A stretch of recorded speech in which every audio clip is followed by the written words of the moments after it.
Baik, selamat datang kembali di channel saya Timotius Duha. Kali ini saya akan membahas langkah-langkah cara untuk menulis proposal atau pengajuan judul. Video ini merupakan rangkaian dari seri pengajuan judul. Jadi buat kamu yang ingin mengajukan judul, silakan ditonton video ini sampai berakhir. Check this one out.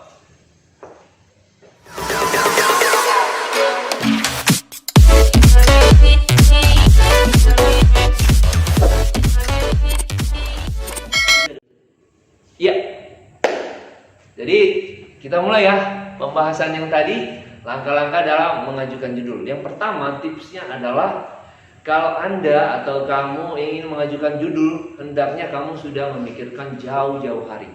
Saya beritahukan ya, untuk mahasiswa semester 1 sampai 8 atau mahasiswa yang ingin mau menjadi sarjana, rata-rata itu di kisaran 7 sampai 8 semester. Tapi kalau kamu mau luar kuliah, kamu bisa tamat di semester 9 atau 10 dan seterusnya.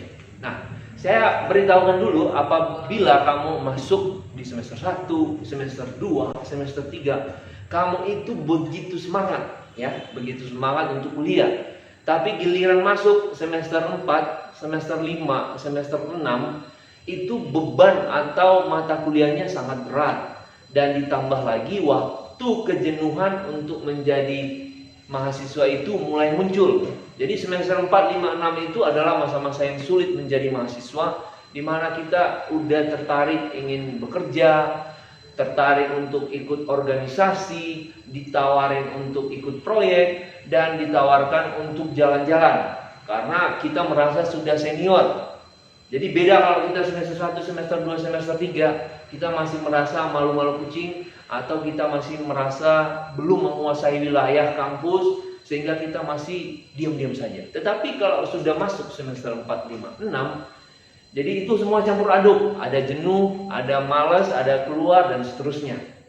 Nah, di periode inilah sebenarnya kamu harus melawan atau mampu mengatasi kejenuhan, kebosananmu pada saat masa-masa kuliah. Disinilah Anda mulai berpikir, kapan saya bisa tamat? Nah, kalau sudah semester 7 dan 8, maka Anda akan kaget. Saya udah semester tinggi, saya mau lulus. Nah, itu ya, itu yang terjadi sehingga banyak mahasiswa baru mempersiapkan diri di semester 7 atau di semester 8. Jadi saran saya sama kamu, lawan kebosananmu di semester 4, 5, dan 6. Di situ adalah waktu yang paling ideal untuk mempersiapkan diri untuk mengajukan judul. Walaupun sebenarnya Anda belum layak mengajukan judul, tapi setidaknya berpikirlah untuk mengajukan judul. Lihatlah senior-seniormu yang sudah mengajukan judul dan perhatikan cara mereka, perhatikan sikap mereka, perhatikan apa yang mereka perbuat, dan bila perlu tidak ada salahnya untuk berbincang-bincang atau bertanya-tanya mengenai pengalaman dalam mengajukan judul. Barangkali kamu nanti sudah bisa punya bayangan tertentu bagaimana caranya untuk mengajukan judul. Yang kemudian adalah sering-seringlah melakukan pengamatan di berbagai lokasi yang kamu rasa itu bisa dijadikan sebagai lokasi penelitian nantinya. Bisa di pabrik, bisa di kantor, bisa di instansi, bisa di yayasan, atau bisa di mana yang ada tempatnya untuk mempekerjakan orang. Jadi biasanya kalau kamu sedang belajar, biasanya kamu dikasih contoh dan kasus, maka pergunakanlah kesempatan itu untuk melakukan pengamatan, terutama di mata-mata kuliah konsentrasi di mana kamu belajar. Misalnya kalau kamu adalah mahasiswa manajemen, untuk konsentrasi sumber daya manusia, maka kamu akan belajar MSDM atau manajemen sumber daya lanjutan atau perilaku organisasi. Jadi biasanya di mata-mata kuliah itu membahas berbagai topik-topik variabel penelitian, dan itu langsung ada contoh kasusnya. Pergunakanlah itu untuk membandingkan penjelasan dosen, dan lalu jalan-jalanlah kamu ke seperti lokasi yang saya sampaikan tadi, sehingga kamu bisa mengamat-amati sekedar saja tanpa ada tujuan yang jelas, sehingga kamu bisa memiliki pemikiran, oh beginilah dinamika yang berlangsung di dunia kerja. Kemudian catatlah itu sebagai resume atau hasil dari pengamatanmu dari soal atau contoh kasus yang diberikan dosen kepada kamu. Jadikanlah itu bahan tulisan untuk persiapan kamu dalam mengajukan judul. Seperti juga kalau misalnya Anda adalah mahasiswa manajemen yang konsentrasinya pemasaran. Tentu Anda akan belajar mengenai manajemen pemasaran lanjutan, atau e-commerce, atau manajemen rantai pasokan. Di situ juga di perkuliahan itu kamu akan diberikan contoh dan kasus, dan Anda harus menyelesaikan kasus itu dalam bentuk materi penulisan, sehingga Anda juga harus diajak mau tidak mau untuk melakukan pengamatan di lokasi, misalnya di mall, di pasar, di pertokoan, dan seterusnya. Anda bisa mengamati apa yang terjadi di sana, sekedar saja, sehingga Anda belum bisa dikatakan fokus dalam memantau lokasi penelitian, tapi setidaknya Anda mulai belajar dari sekarang.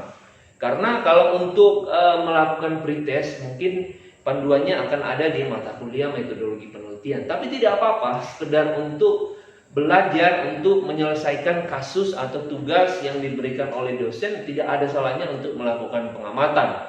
Yang kemudian adalah jangan lupa kawan-kawan, kalau Anda ingin mengajukan judul, persiapkanlah sumber-sumber literasimu dengan baik. Usahakan dari jurnal dan buku yang terpercaya.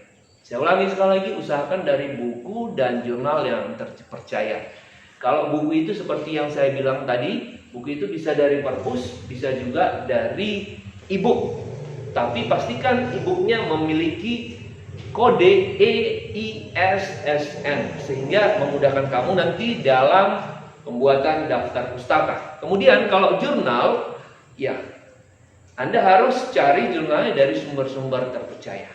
Nah, misalnya begini, kalau Anda mau mencari sumber literasi, datang saja ke portal Garuda, ya, itu banyak memuat jurnal. Kemudian atau datanglah kamu ke e-research Perpustakaan Nasional Indonesia.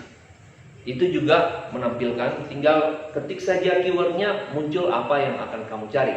Kemudian atau misalnya kamu nonton YouTube, konten YouTube, dan melihat bahwa ini dosen atau ini peneliti, silakan catat namanya dan masukkan namanya ke Google Scholar, dan kamu akan melihat sumber-sumber penelitiannya itu sampai di mana, disitasi berapa, dan dampaknya berapa.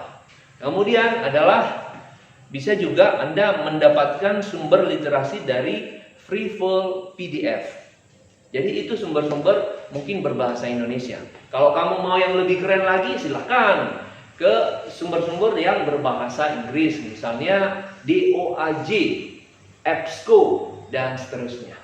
Jadi itu sumber literasi. Dan kemudian adalah pastikan bahwa kamu memiliki motivasi untuk mengajukan judul. Ya, jadi kamu jangan lagi berpikir saya tidak mau, saya mau, saya tidak mau, saya mau. Pastikan kamu memiliki motivasi untuk mengajukan judul.